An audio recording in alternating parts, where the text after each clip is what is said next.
Welcome to the grim, lawless 23rd century, following the fall of U.S. Gov and mass depopulation of major cities at the hands of the multi-trillionaire de Huberton family. Baptized in radioactive hellfire, a rare mutation makes Turbo a fiercely pumped scrapper, haunted by specters from her past, surviving the post-apocalyptic wasteland one deathmatch pit fight at a time. But when she rescues the stunning trophy girl, the unlikely duo are thrust into a harrowing odyssey, evading marauding berserkers at every turn on their way to the ultimate showdown as they uncover the horrific truth behind the fall of humanity.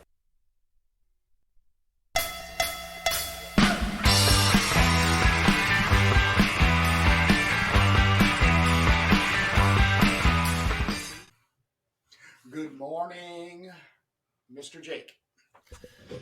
Good morning, Mr. Kurt. And welcome everybody to another episode of Making Turbo Pit Fighter. The only two guys that are making a comic in real time and split screen and doing all the promo online too. So we're in promo phase while we tighten up this teaser. This is going to be an expanded teaser with 12 pages of story content and some extra back matter and covers, and that's the dummy of it. So it's going to take us from page 1 to page 12, and then just have some stuff in the back that I'm working on now, so you can see how this progresses.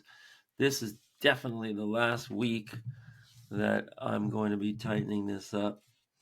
Back cover teaser, wherever this is here, and then we have a promotional item. This is not a comic that we're trying to sell or put out there, but this is kind of like some advance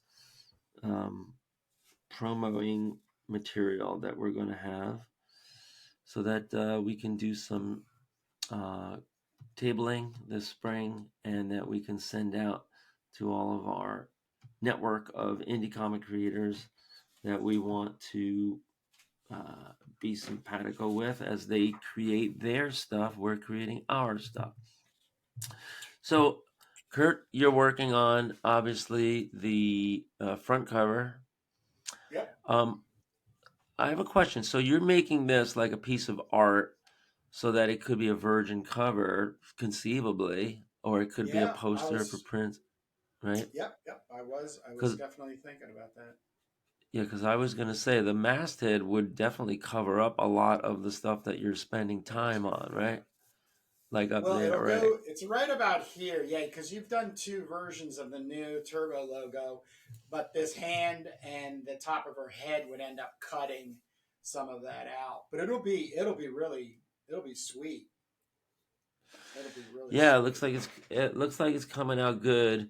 I want to say though, those are some hard black lines. You have some hard contrast on her arms there. I guess it's going to be her whole body. My tendency would be to try to use grays for that. So this week, I have been talking obsessively about these Pasco. two pins. Yeah, these are Pascos, and I've been using the black and white extra fine tip, and then I just found these extra fine tip Pasco grays. So now I have, and these tips are like kind of blunt pencils. They give me a decent mark that I can go back in and really layer in texture and hatching, cross hatching, so on and so forth. So I mean, that's I'm only going to be spending maybe another 5 or 10 minutes on this, and then I'm going to jump to the back cover because I want to make a scan at this point, because I always make a scan here, which keeps you and I pretty happy, because then if something ends up going a little too far in my creativity and you're asking for maybe a different direction, I can always print out one of these and then head over in that way as well. So, this is about in my book, about 60% of the way done. Okay. Yeah. Yeah. So, don't you wish? Don't you wish they made a high tech in gray instead of Gray? black? Yes. Yes. I do have. Gosh, this thing is just in my way. Oh, here it is right here. I have this. This is a Pilot Juice, and it's a gray, but you could see it's like a pencil, but I just wish it was. I wish it was a little bit darker because it just never seems to give me um, kind Right. of any edge over the top. The But it pencil is is. the pencil isn't like set. So like if I mean we could use pencil on this to blend everything in and gradiate Oh yeah. everything. Oh yeah. But I can still do that. but when you do that, then the original has pencil on it, and every time you put it away in a folder, or you even if you put a piece of wax paper on top of it, it's always going to rub and rub and rub, and it's always going to change the look of it. So you know what I do? And this is a little bit. I walked away. Hold on. Bear with me. Okay. Oh. Yeah. Yes, I walked away. I walked away from the mic. So what I do, is I use the colored high text, and then I make a colored, original that you then just grayscale, and I'm doing that, with this comic that I'm working on with my students. Right. We and I but love this. But if you take this, these colored high text, see, I have them do the inking, and then we come in with the high text and do all the shading, and I have them Yeah. blend. I said there's got to be at least 3 in there. Some of them do Nice. it better than others, obviously. But Right. It's so good.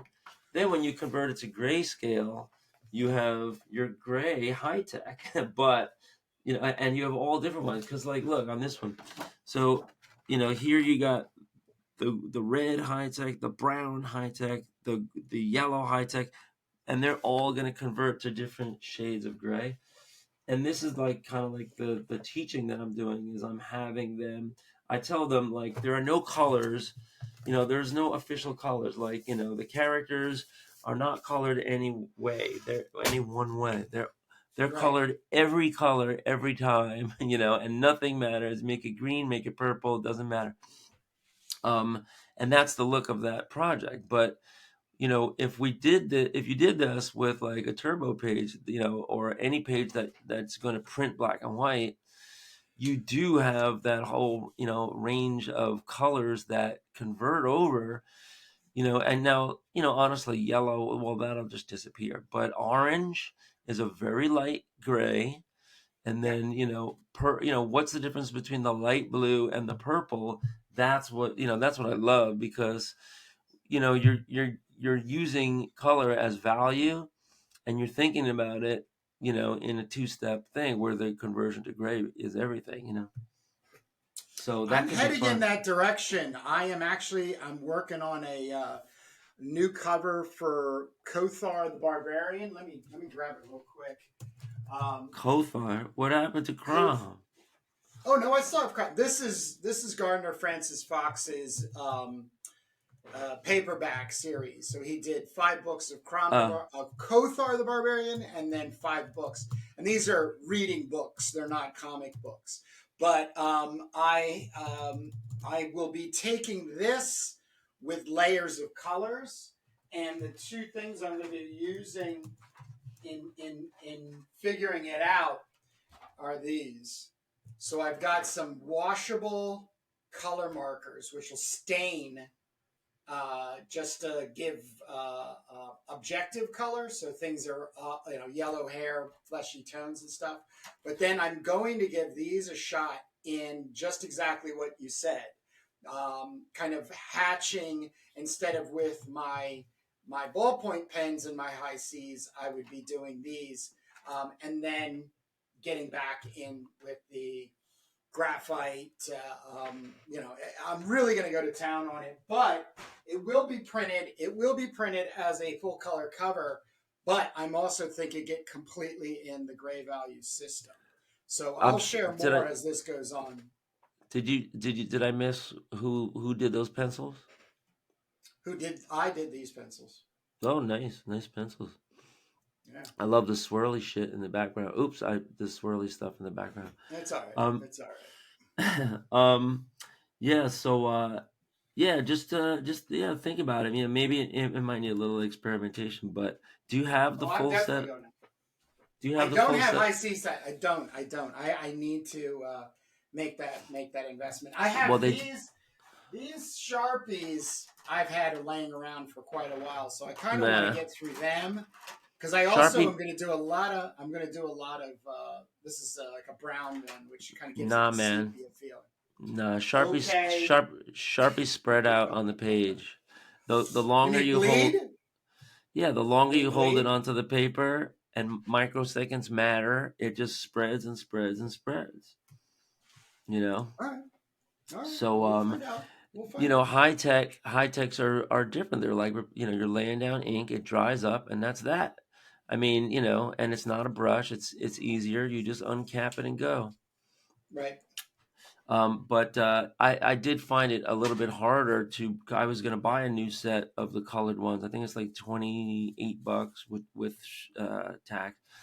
And I couldn't find them. So I had to buy these high tech G or something. And I got them. They're okay, but they're not the high tech C. I don't know what's going on.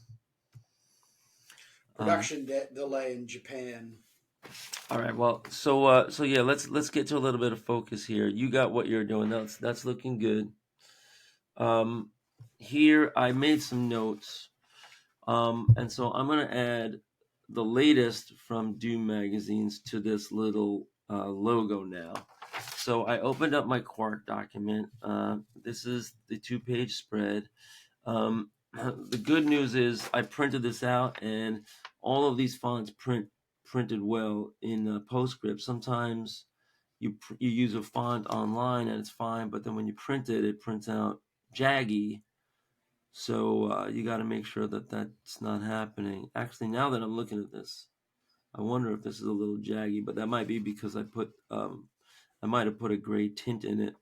So I want to write the latest from Doom magazines now. So I'm going to open this up and edit the original, and I'm going to just use my stylus now to put in some custom lettering.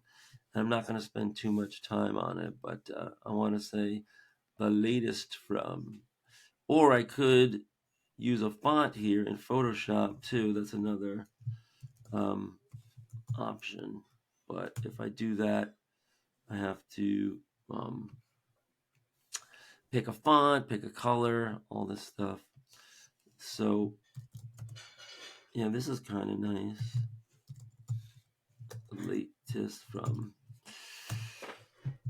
I was listening to the episode where I threw you into a tizzy with the Moon Knight. Remember that? Yeah. I was listening back to that. That was so funny. It was so good. It's so good. I was even like, wow, bro, you're really working some stuff out, But it is. I mean, that was not all because of you just teasing me, as you do occasionally do with these. I didn't mean to. Updates. But I think there was a lot of things that I was watching and just being very, very frustrated as like people in the industry are just still trying to, I guess, figure out the next place comics are going to end up, and I was just, I had to let that go. And it's documented, so I didn't edit any of it out. So it's me freaking out. So. And how about our interview with what was our last interview? That was Eli Schwab. You asked him after that. It was Rolling Man. Oh, Rolling Man, right? Cat and Mouse, mm-hmm. Right? Yeah. I was kind of shocked that you asked him, "What do you think the future of comics is?" And he's like, "I think Marvel and DC are going to go away." Yeah. A lot of people are saying that, Jake. A lot of the places I'm watching, that's what they're saying.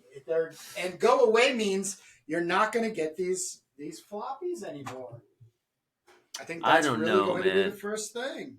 I don't know about that. I mean, it's. I mean, Oh, Disney does own Marvel, and DC is like Time Warner or something. These are mega companies, and they might not be making a lot on the comics, on the printing comics and selling comics. And if their investors and their shareholders, say that we don't want to just sit there and tread water, that they might do something, but can they go printed. away? I'm talking about printed single issues. I'm not Of saying they course, can't. They have to stop the single digital issues. I mean, that always keeps people, in touch every 30 days or whenever those titles are released. But I think, and the second thing will be is I think one of the things they're trying to do for still printing the floppies is to keep the comic book stores from going under. Basically bankrupting a whole industry, which has been going on forever. Most of those places are being held together with toys and games, and it's not plushies. predominantly comics. Yeah, yeah, yeah, yeah. Yeah, we should try to get a good interview of somebody that has their pulse on that, because we there's a huge difference between Forbidden Planet and Newberry Comics, and I don't know where people get their comics from. Nowadays it's an interesting question. Um, because so much of Kickstarter is the indie market space now. And even Marvel and DC creators are very easily found on crowdfunding sites, Indiegogo, Kickstarter. Yeah, yeah. There was an interesting conversation about Kickstarter, yes or no, in that comic kayfabe group that you sent me to. Um, but I think when it comes to, I mean, the future of printed comics is very much tied into the future of retail comics and comic products. And it seems like conventions are very healthy right now. So Yeah, I but not really for but want. not for comics. But not for comics. Everybody Well, will say the same thing. They're not. Unless it's like the independent comic creator show that's going to be up in Mass in next month. It's that's the not. first one of those, right? So that's experimental. Yeah, it is, and it's pretty damn exciting. I'm not going to go this year because I really just don't feel like I have anything to show off. Crom will be all done next year, so by next year, so I'll definitely do next year. But yeah, Well, They crowdfunded, to the be able to hall, get, the event, yeah, the yeah, event space is the event space, exactly, yeah. very smart, very, very, very smart. I'm surprised too they were able to do that because a while ago, um, uh, Kickstarter didn't allow that kind of stuff. So I don't know Oh if yeah. they submitted to get special permission. Yeah, because it's I don't know what they refer to it as, but it's just basically you're just I don't know. Moving on.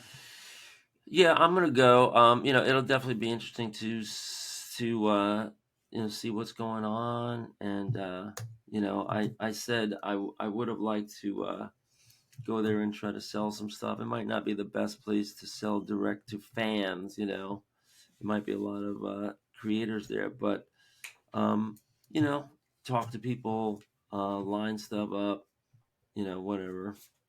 Yeah, because you're And closer than I am. You're just on the other side of New York. New Haven's. It's I think it's an hour or two up from me, right? Yeah, it's a lot more than that for me. Yeah. Um, and yeah, and and so we will have the I don't know if the timing is going to work out for our 12-page turbo teaser to be in hand, ready to I don't give believe out as so. promo, but that's yeah, you don't think so? I don't think so. No. Well, I'm finishing. I'm finishing my spread. I'll definitely have this. Yeah, but Jake, you still have the letter with the 6 pages. Right. You do realize that, and that took a month. Really?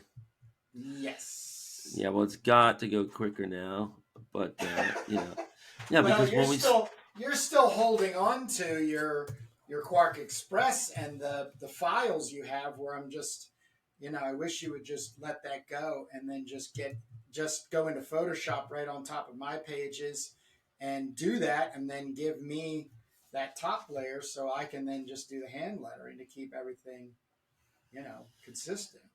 we could streamline it, but I saw you were doing some lettering on Instagram, Yeah, right? that's from the teaser.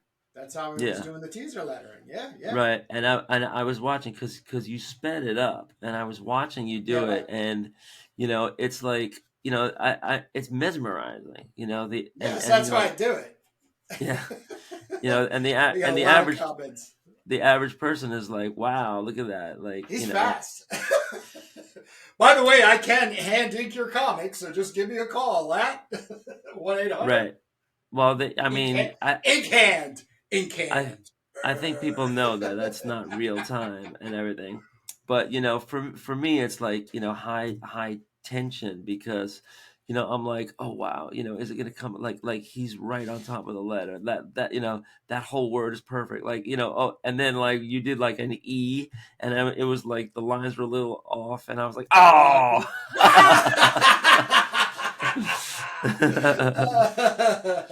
I was like, he's human after all. But then I was like, wait a minute, is this thing sped up or is he rushing? Don't rush. Don't Anyway, it was rush. yeah, Relax, but man. it's fascinating, that people can see our whole process. It's all out there. Yeah, because Yeah. I get up at 5 in the morning and work till about 7:30, and I have my camera set up above me, and I just do like 20 minutes. Not my camera as much as it is my iPhone, and I just do like 20-minute intervals, like 3 times during that time, and then I'll spend an afternoon later that day, and I just dump them into my video editor, and I just do exactly what happens, and then I go to Creator Studio for Facebook, Instagram, and I schedule it all. So I've got Right. like 15 days at twice a day posting for that. So Yeah, drive in this some attention. this is right. People don't know this is the drudgery work, that takes away from making comics. Like once you have a clip, like the poor guy's just doing some lettering here, but then we got to go online and we got to schedule things and drops and everything. So that's a reality when you're building an audience and you're fighting for attention and eyeballs. We spoke about that many times. Yeah. And will constantly. So did you in fact see either one of those B movies that we were talking about? I saw both of them. Oh man! All right. Well, I haven't seen either one, and because I have a story. But why don't you go first and just Okay. take one and do a synopsis. I'm not. Take one, do a synopsis with no spoilers. Yeah, I can. So the overview of both of them, they are late 80s, like 88, 89 video. Straight to video, straight to Blockbuster, and then even the format's television format, so it's not even widescreen. So that's always kind of a bit of a terrible thing, But the thing that I can say about both of them is that they were written and even shot the same way, which was the only way I can describe it is like they do these establishing scenes, usually like 2 or 3 of them in the beginning, right? And they get you. You're like, wow. So all the characters are in there, how terrible the world has gone and what has caused that. And then all of a sudden you get all of these haphazard almost connected scenes that then just drive you through the next like hour and 10 minutes. And what happens is for both of them, Wired to Kill, I had to like just speed up. Like I was 35 minutes in or 40, and I just had to speed up, jump all the way to the end. I would speed for like 2 seconds or 2 minutes or what have you, because it was like they had lost their focus on really what it is they should have been accomplishing when it came to the apocalypse and the characters and all that kind of stuff. So Wired to Kill was very hard for me to watch. The Rising Sun, you have to watch that one, Jake, because that one had definitely the first half of it. Once again, all the establishing stuff, very paralleling with your kind of mapping of how things happen and the wealthy and the blah blah blah, and then like this guy's father, Francis Schaefer's father, because there's a religious organization that governmentally governs us, rules over us. So it was, but then the last 20 minutes I had to like just jump every just speed up 2 minutes ahead to get to the end, because they weren't going to do anything, and the action is always these like very fast cuts of like stock soldiers shooting, and then the heroes shooting, and then things blowing up, and then the shooting and the blowing up. So they're very of its time, but their Rising Sun is worth the watch for the value of just that. You're not going to get anywhere else out of that. Okay. Right. So you just like went and did both of them. Not back to back. I did one. I think maybe Monday night or night. Rising Storm I watched last night. Right. So here's what happened with me. I saw you were watching them. I'm like, wow, it'd be really good if I could come in prepared too. So I tried to do some homework. I had like one day. It was a weeknight where I had like an extra. It was like 9 o'clock at night, or and I was like, okay, maybe I could get a movie in before I have to hit the hay. So I go into my TV system. I think we have like Roku, Sling, whatever. And I put in Wired to Kill in the search function, and it didn't pop up. But what pops up but this movie called Hired to Kill. And I was like, oh, what is this? And I looked a little bit closer, and it was like a 1990 B movie featuring 8 female commandos that go on a mission to get this billionaire guy in a fictitious country called Cypra. And I was like, oh my God, I gotta watch this. So I sat down, I plunked down to watch it, and the the review is, it is so bad it's good. Do they go on a boat?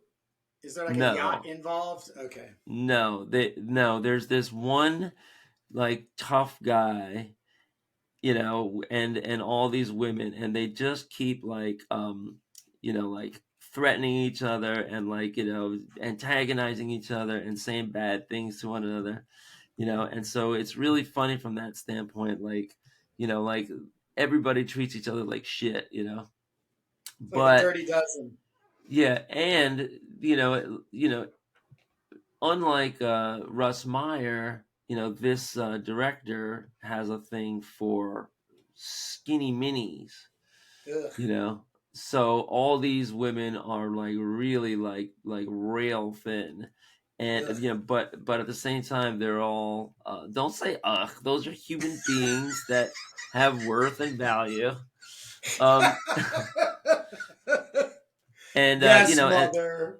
I mean, they were they were given this mission. They were given this mission to portray themselves as models and that's how they infiltrated, this billionaires network, and they met their contact and all this stuff. And they had some, there was one chick that was very, very, one, actress, I shouldn't say, that was very, really, really photogenic. And so I looked up, what other movies she's done over the years, and it turns out, she's like one of these, the biggest stars on Lifetime television. After she gets older, like in her, I guess, 40s and 50s and 60s now. So, her youthful, um, filmography was just this terrible movie, that was so bad it's good, it's worth watching, and one other one from the same director, same cast, basically. So people should check out Hired to Kill. I have to admit, I did fall asleep in the in the middle. And it's not that it got draggy, it's just that I'm a school teacher. I have to get up at 5:30 in the morning, and I just couldn't get there. But it was hysterical. And I'll tell you something, because people know that we're making a B movie comic, and so we are studying B movies, we're researching B movies. Something I observed that's worth mentioning. It's this director, and this might have been something that he got from Russ Meyer, or people like Russ Meyer, but they would have a scene where there was something said that's really, really pithy, and just like, it's just said with confidence and authority, and then boom, you change the scene. Like, there's like that quick edit, where it kind of accentuates what the person said. Like, I'm just making this up, but it's like, we got to train in the jungles of Borneo, right? And that's why we don't need, Cheryl, because she's an idiot, and then the next thing you know, you just hear like, jungle drums, boom, baka, boom, boom, boom, baka, boom, boom, So, it's, I don't know if that really translates to comics, but it's something to look for when you're making, because, like you had this statement that, B movies should be unapologetic, right? Like, be bad and, go for it, be awful, but don't apologize for a minute. Like, the plot doesn't make sense. Who cares? Don't spend a minute of time, worrying about that. And so they had this kind of stuff, and I would be interested to hear if you watched Hired to Kill, and see what you think about it, because I bookmarked the second one, that I'm going to see when I get a chance. Yeah, there's an old. It's like a late. No, I think it's like early '70s, and it's it's kind of similar, but they're all models who have military backgrounds, and then they are on a yacht, and they think it's all for being models, but then they all come to understand that they're there to do a mission. So I have that one in my queue on. So YouTube. right, that's going to relate to B movie She Devils, because they are all actresses and they have no idea. But Rube was on a mission, and they will only discover that in issue 6, when the climactic ending happens, and they find out that they're going to be lured to the island of the island of bondage and servitude and blah blah blah. So hopefully, Kurt, you will in the editing of this episode, go back and explain to our dear viewers what we were talking about, because I don't think you mentioned the title until we were a couple minutes in. If you could just flash the screen, the poster. We were talking about the director Frank Schaefer and his B movies, Wired to Kill, and what was the other one called? Rising Sun? Yep. No, Storm. Oh, the Rising Storm, right? And we in our last episode we provided the context, but just the quick version for this episode is that these are literally the guys that are attributed to the rise of anti-abortion sentiment in the U.S. and the evangelical community because they were making these anti-abortion documentary, TV like episodes or a documentary series, and then this guy, the son Frank Schaefer, turns around and he regrets everything, and he spends the rest of his life working against it. But he also made these two B movies, or like three B movies. I guess there's one that you haven't checked out yet. And that one might be hard to find actually.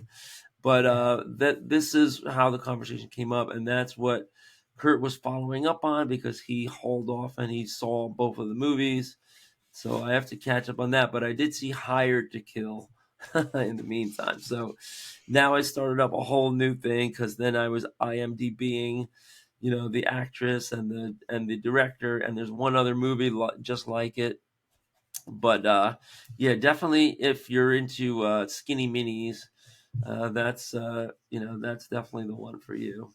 Like B movies with super super skinny models that are literally, portraying models within the storyline where they're trying to, infiltrate this country where this billionaire is an enemy of the CIA for whatever reason. So that was our catch up on our B movies for this episode. Put that one in the books. We need to start getting little musical cues in between our segments. That'll be cool one day. One day, when we have the time. One day. Oh, and speaking of when we have the time, did you see the logo that I made? For Comics that influence. Oh, you printed it out, right? Yeah. So I figured if you wanted to do a little chitty chat, because I do have one question. Okay. And I'm hoping it is yes. Colors. Oh, well, I was kind of leaving that up to you if you want Okay. to, because I made these like really easy shapes that you could just paint bucket, Right. That's what I was and thinking. I Yeah. figured maybe you want to play with it, whether it's color or tone or whatever. But I just kind of banged that out in my style that I teach called expanding letters, and the game for students or anybody that wants to sit down and try this is you take a space, like a border, like here we have a box or a rectangle, and then inside you just take your letters, and I usually use uppercase letters, and you just write comics that influence in pencil in just regular little strokes that are a little bit spaced apart, and then you get like a darker marker and you thicken them and bolden them and thicken them and bolden them. And the rule is you got to make it as big as possible to fill up as much space as possible, but without touching any other letters. And you just expand into every direction until you can't expand anymore because you're about to touch a letter. And it's a game. You gamify this in the classroom, and kids are into it. Some more than others, but but This is a great addition because everything I'm doing right now is just basic fonts in order to give people a title and everything. But as we do move along, the more we can create this, your font style is hands down not only unique but very graphically pleasing to comic book centric eyes, and so having this is not going to be used for the title card. It'll be used when you get into the episode because I still use, graphics to show, you and I are talking about these two comics because once again, not too many people are doing that. They're, one person's talking about one comic, another person's talking about another comic. It's usually two people talking about a comic, that kind of thing. Yeah. Which I do have an announcement. I waited. Oh, geez. I waited on purpose. I need to find something. I'm sorry, I'm not prepared. But crap. Well, I can fill the time. So yeah, when you're done with your coloring and whatever you want to do with it, I figured you might want to like futz around. I am going to price stickers, and this could also be like a T-shirt conceivably, but I don't know if that would be a real hot seller. So I think I'm going to make stickers for this, and just so people to promote our comics and influence pod, and I got something. I got it. I found it. Okay. So a few episodes back, beginning of the year, as a matter of fact, I had asked you if you wanted to reach out to Dan, the man of Rave Sensation, his channel, link in the description below, and get him. The three of us agreed on a comic book that then we would get together and review. So I have my copy of Wonder Woman Dead Earth coming. And so I have set that up for, let me see, it was March 3rd. March 3rd, we will have Dan from Rave Sensations on, and the three of us are going to tear into what does look like a pretty cool comic book, which is Wonder Woman's Dead Earth, and what is it? Darren Johnson is the writer and artist. Yeah, I'm all for this because you guys picked out a artist that I spotlighted in an episode of Comics and Influence. Yep. With the Do a Power Bomb comic, and because you're going forward with this, I'm going to try to dig out those other issues for today's episode. Are we doing Comics and Influence today? Only if we have time after our interview. Okay, so well, that'll be my next episode of Comics and Influence. So because I like this artist, and I think there's a lesson there with him in if you want to be a pro and support yourself full time doing comics, you have to develop a quick style that's also good. It might not be the style that you want, like where everything is a splash and everything's a detailed pinup and everything, but he's a good example of that, who's out nowadays, and and his storytelling is very interesting because of it. So I'm all for that. And the other thing I want to say is that maybe this will be a good use for my gift certificate, right? If they have this if they have this at I'll take a look and see. If not, the digital files you sent me were pretty impressive, as far as getting a really good look at everything. The problem is like all these little pop-up ads that are part of it, right? Mm-hmm. So that's annoying. Yeah, but I got it on Amazon, I think for $20, including shipping. So okay. Once again, shout outs to Amazon Prime. That free shipping, man. Right, and Amazon makes more than the publisher, right? We know. So let's get back to this. So one thing that Quark wasn't showing me was that this is printing very, very gray. This graphic down here. So I have a note here to make it lighter in Photoshop, and I opened it up, and this is what I'm doing. But then when you open it up in Photoshop, you have the same problem where you can't really see what you're doing because it doesn't look gray. So I have to use the eyedropper tool, and when you hover over these values, it's showing, well, number one, I have to make this thing grayscale because it's CMYK now. That actually might benefit me because I'm looking at my little info bar here. I'll put this so people can see what I'm talking about. My little info bar here is giving you the readings when you hover of the values of C, M, Y, and K, because this was a drawing that I scanned and I brought in. So there's a lot of, I just want this, and there's nothing on the black channel. So since this is just printing black and white, all I need to do is just first convert this to grayscale. So that's done. And now I'm going to see my values here. It doesn't look like there's anything here, but it's 15%, 13%. But rather than just make the whole thing lighter, I am going to make the whole thing a touch lighter. I was thinking how nice if I just silhouetted her. And so I reduced that from about, I'm going to do this again a couple times. And it's not, hold on, it's not really moving the needle here. Here, you could also see another way to locate these values are hovering over them here, and you click down and you can see where they are on this grayscale curve. So I'm going to raise it up here and then bring the rest down here.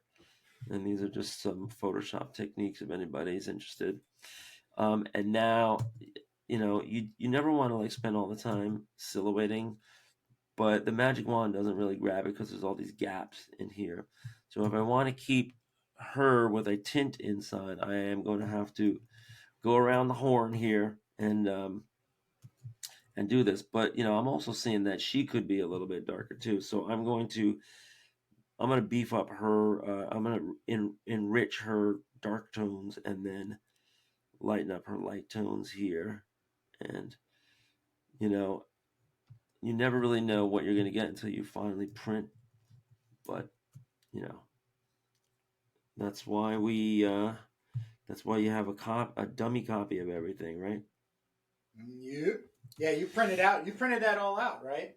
I printed it here. Yeah, it came out so dark, and this could be my printer. Who knows what would happen if we sent this away? But you definitely don't want this raggy edge here. So I'm gonna clean that up. But I do want her to have the gray tone inside. So now that necessitates me making a clipping shape, whatever, going all the way around here. But Yeah, I remember when I was the art director for a paintball magazine in mid '90s, and I remember those guys would drag their feet on editorial right till the end, and I was always delivering the magazine at like 4:30 or 5:30 in the morning in northern Philadelphia. And then I'd get home, but I would do that cat nappy thing because I would always get a phone call because they would do that pre-flight check, right? With the files. And then from past experiences, she would call me and say, "Hey, I got this graphic on page 32 of this woman and it's just gray value. Is it 15% that you want?" And I'd be like, "Oh, let me look around here." You know what I mean? Like I still have trauma from all of that, but I got really good at it. But that pre-flight checking was always something that you always had to be really conscientious of before you went to print. Yep, I used to do a 300-page catalog couple times a year for an autograph auction company, and it was really interesting work, but it was a lot of scanning, retouching, and then copy fitting, and it was all last minute. By the time it went to the printer, I would actually be giving the printer signatures, like we would start them off so they can start printing signatures before the last pages of the book were even laid out. That's how just in time everything was. But it's also pretty amazing how when going to print now digitally, pretty much what you see in your PDF file, if that's what you're delivering, because most print on demand, that's what they'll take. What you see in your PDF is what you will get in your print. Well, you talking about a monitor? Yeah. Well, monitors are all different, so. But it's still way more close as a variable than it was when you had to it was the same thing about colors too. If you had a funky green or something, you had to give Pantone color swatch ID. Yeah. Remember that? Oh my God! You know? When it comes to color when it comes to color matching, you want to. I think we're gonna lose everybody here, but I used to go to the printing convention, electronic pre-press conventions, and back then literally they would put suction cups on a monitor to try to match color online on a screen to what was going to print on a 4-color press, and it was a beguiling thing because when you're laying out a catalog for the Gap or Land's End or whatever, it's like, no, we want the green of the sweater to print like that. And then they're like, well, how do we get that on, we took a picture of it, but how do we get that on a to reproduce on a press? And they were like, well, because I have Photoshop here, I can bring up the yellow, I can bring down the red, I can do whatever you want, but how do we know when it matches? Because you're just looking at a screen and monitors vary, so them. Yeah, Trinitron, remember Trinitron? Yeah, those there was thousands of dollars were spent. I mean, millions of dollars were spent trying to wrestle with this, and then finally they just came. I think digital presses help, because you don't have any like human variants, or machine variants after, the thing goes to print, like whatever you're sending out of Photoshop, four plates of CMYK, that's going to very reliably print on these digital presses. All right. Well, look, it's 50 minutes in. We usually try to get wrapped up around 45 minutes. So let's bring it back to Earth for these good people so they can get back to reading comics, making them if they do. I have only one thing to say, and that is we have an interview coming up in like 20 minutes with Stephen Tanner Hurley, and he's done this fantastic comic called Rin. He's actually on issue 3, but I do believe it has a different title. So we're going to get a whole bunch of insight. He does everything through Kickstarter, and it's going to be pretty darn exciting. So that'll be a part of our Comics That Influence, and this is interview 14 so far. So he is a publisher / writer, you're saying? Artist / writer. This one has story by, but we're going to get all these answers when we sit down with him, because there are some questions about how because he has a team of people too. He is working with a group of individuals when I looked on the website, so it's going to be chock full of information about somebody who is currently making full color indie comics. So good. Look for that. That's going to go up hopefully it's going to go up on Friday this week. It's usually what I try to do is get it out on Friday evening. Nice. All right. So that's it. And folks, next week, tune in where we're probably going to start jumping into the dialogue and finishing up the teaser. But I'm going to probably have seen Madam Web by then. The latest Kevin Feige Marvel Universe blockbuster with Dakota Fanning, Hollywood starlet of the common era. And also, if people are listening, today is Super Bowl Sunday, 2024. So go Eagles! There's a little timestamp. I don't think the Eagles are in it. I'm not that into it, but I'm that much I know. So everyone's going to be tuning into the Taylor Swift drama and whatever else. So blah blah blah. Not me. All right, so not yeah. I'm not. I got some B movies to watch, baby. I got some B movies to watch. Right. You know, unless Quentin Tarantino's doing a Super Bowl commercial, then I don't care. But you know, they are raising the rates now. I think a Super Bowl commercial now is like $8 million a minute. Good Lord. Yeah, lordy loo. All right, folks. All right. We'll see y'all in the funny papers. Later. Bye.